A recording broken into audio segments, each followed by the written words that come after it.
Bonjour frères et sœurs et chers amis.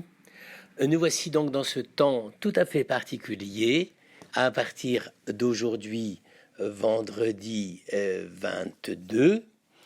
Nous voici donc dans ce temps tout à fait particulier qui sépare l'Ascension et la Pentecôte. Traditionnellement, liturgiquement, suivant les indications de Saint Luc, nous essayons de retrouver l'attitude fondamentale des apôtres dans cette espèce d'entre-deux, encore un peu de temps, n'est-ce pas, dans lequel les disciples gardent encore dans toute sa fraîcheur le témoignage et la présence de Jésus, soit le Jésus qui a vécu parmi eux sur terre avec tous les gestes qui seront plus tard manifestés dans la rédaction des évangiles, soit dans ces moments extraordinaires des apparitions du ressuscité et qu'ils ont essayé de décrire à leur manière, avec leurs moyens qui étaient sans doute très très difficiles. Allez expliquer le moment où vous retrouvez quelqu'un qui a été le cœur même de votre vie, qui est mort et qui se retrouve comme étant plus que le cœur de votre vie, celui sans lequel vous ne pourrez pas continuer à vivre alors qu'il vient de disparaître. Donc, vous voyez, la problématique est assez originale et c'est pas la peine d'essayer de faire comme si nous-mêmes nous étions capables de faire comme les disciples. Car les apparitions du Christ ressuscité, si ça a une caractéristique, c'est que c'est donné. C'est pour ça d'ailleurs qu'on ne dit pas Jésus s'est fait voir, mais il a été donné à voir. Et c'est ce temps de la présence du Christ sur un autre mode et qui guide et qui entretient l'espérance et l'attente des disciples jusqu'au moment que nous avons célébré hier le moment de l'ascension, c'est-à-dire ce moment où cette manifestation, cette présence tout à fait sui generis, originale de Jésus avec ses disciples après sa mort et donc pendant les apparitions du ressuscité, leur fait découvrir, si je puis dire, une issue par rapport à la situation dans laquelle ils pensaient qu'ils étaient pris d'une façon irréversible. En réalité, ces 10 jours qui nous préparent à la Pentecôte, c'est exactement le temps du déconfinement. C'est-à-dire, c'est la déprise. Nous étions pris, enfin les disciples en tout cas, étaient pris dans cette espèce de menace de mort que représentait la disparition de Jésus et sans doute aussi une certaine assurance de l'entourage qui savait que l'opération avait échoué, donc c'était fini, il n'y avait plus d'espoir. Et puis, le moment même où ils vont être largués. Alors là, le déconfinement est assez brutal. Hein, vous verrez, la Pentecôte, c'est précisément un moment... je ne sais pas si le gouvernement va vraiment le choisir comme date du déconfinement, mais là, j'allais dire, s'il le fait, ça fera fort, n'est-ce pas? Bon, enfin, ça, c'est une parenthèse anecdotique. Toujours est-il que pendant ce temps-là, je vais vous proposer pour votre méditation, mais regardez-les avec attention, un certain nombre de tableaux du frère dominicain Kim In-jong.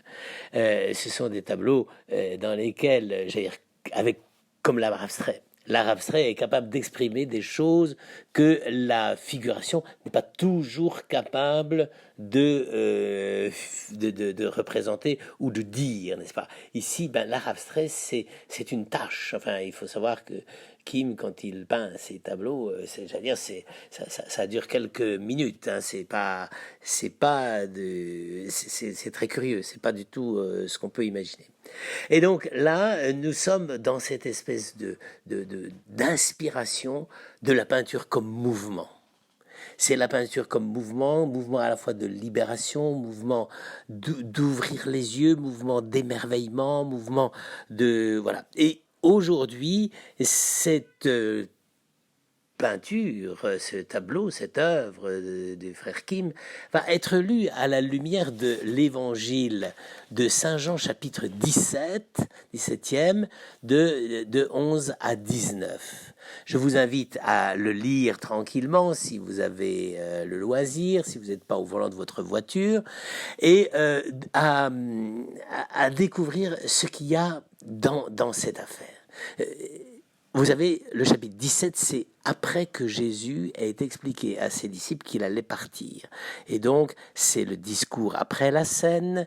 Il a expliqué en allant depuis le cénacle, enfin c'est en tout cas la manière dont Saint Jean nous présente les choses, en allant depuis le cénacle où ils ont fêté la Pâque, et ils vont vers le jardin des Oliviers, sans doute pour y être un peu tranquille et puis dormir à la belle étoile, car à cette époque-là, c'est déjà possible, peut-être un peu tôt, mais en tout cas, ils devaient avoir des manteaux un peu chauds.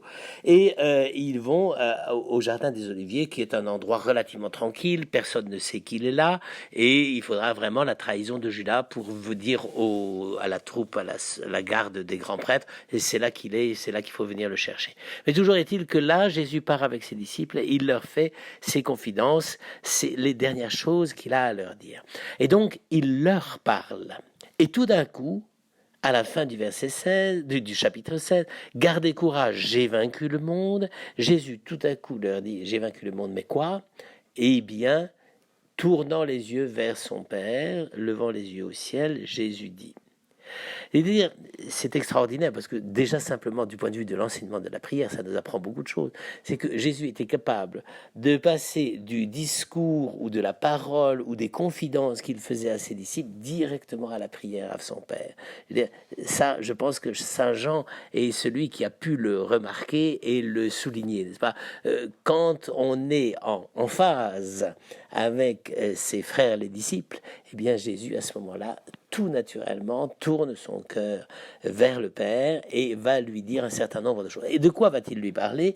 Eh bien, il y a une partie que nous ne lirons pas aujourd'hui, c'est la première, 17, 1 à 10.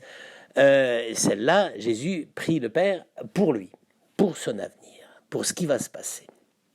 Mais on passe directement à la deuxième partie, Jésus prie pour les disciples maintenant.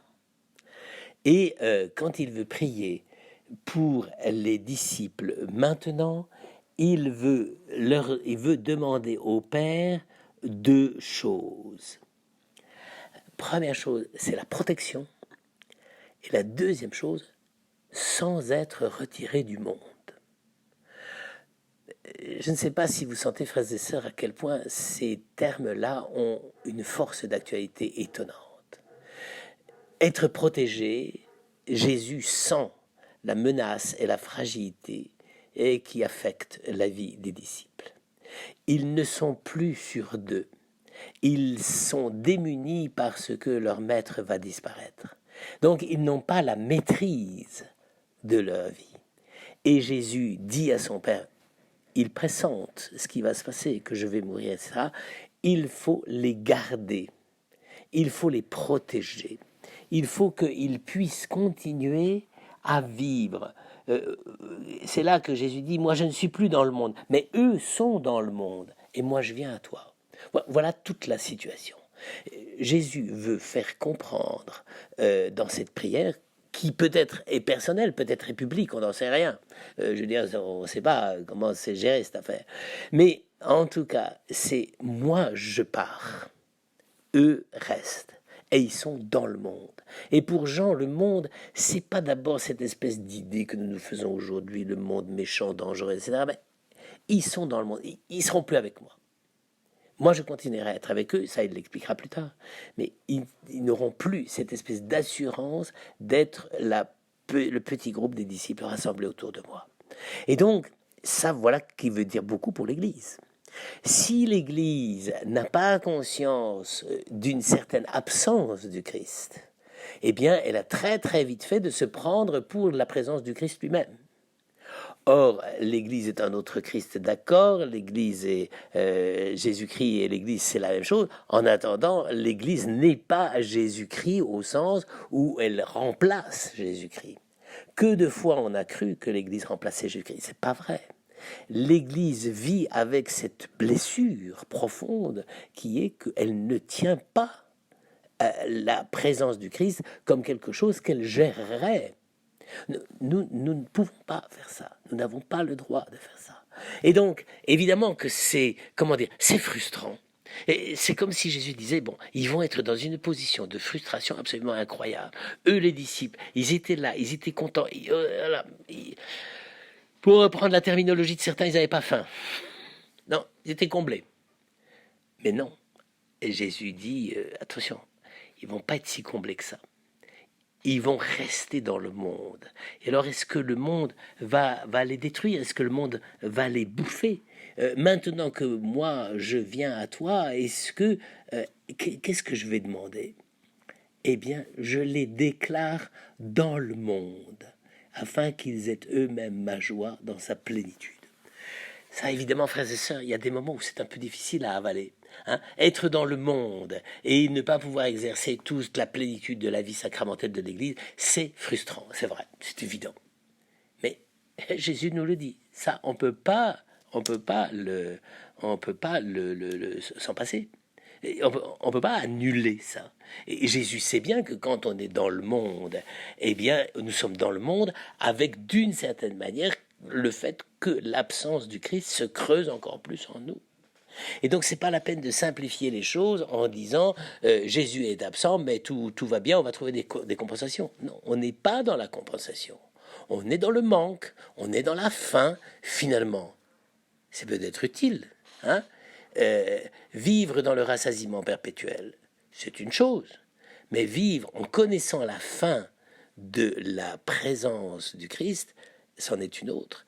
Eh bien voilà une des premières caractéristiques du temps qui va nous préparer à la Pentecôte. La Pentecôte ne nous préparera à la venue de l'Esprit que si nous, effectivement, nous éprouvons à l'intérieur de nous-mêmes le fait que nous restons dans le monde. Comme le dit Jésus dans un autre passage, mais il ne le redit pas ici, nous sommes dans la condition d'orphelin, n'est-ce pas? Nous sommes dans la fragilité des orphelins. Eh bien oui, que voulez-vous? C'est comme ça. On ne peut pas s'inventer une position, j'allais dire, de cocooning spirituel qui nous protégerait du monde. Eh bien, nous sommes dans le monde et qu'est-ce qu'il faut avoir? Il faut qu'ils aient en eux-mêmes ma joie dans sa plénitude. Vous voyez, la plainte, c'est pas nécessairement chrétien. Il y a des moments où on passe par la plainte. Mais la plainte n'est pas vraisemblablement la meilleure manière pour les chrétiens de se manifester. Dire « Oh, rien ne va plus, nous sommes dans la misère, nous n'avons plus tout ce que nous voulons. » Ben oui, c'est comme ça. Nous n'avons plus tout ce que nous voulons. Et qu'est-ce que vous voulez y faire? C'est la détresse même de l'Église. Imaginez, est-ce qu'il y a beaucoup de gens qui ont pensé que nous avons eu 2 mois de confinement et que les chrétiens orthodoxes de Russie en ont eu pendant pratiquement 70 ans? Et ça ne nous fait pas rougir de honte de nous plaindre au bout de 2 mois? Frères et sœurs, voilà ce que Jésus nous dit aujourd'hui. Il ne nous dit pas, écoutez, tout va bien aller, tout va bien se passer. Non. Il dit, ben voilà, mes apôtres, mes disciples, ils vont repartir au Cénacle après ma mort et après ma résurrection, et ils vont attendre. Et la première chose que je veux leur faire goûter, si je puis dire, c'est l'attente, le désir et la faim. Eh bien, frères et sœurs, laissons peut-être un peu notre cœur découvrir le désir et la faim comme une grâce, au lieu d'être toujours avec les poings tout faits en revendiquant que nous devrions être traités autrement.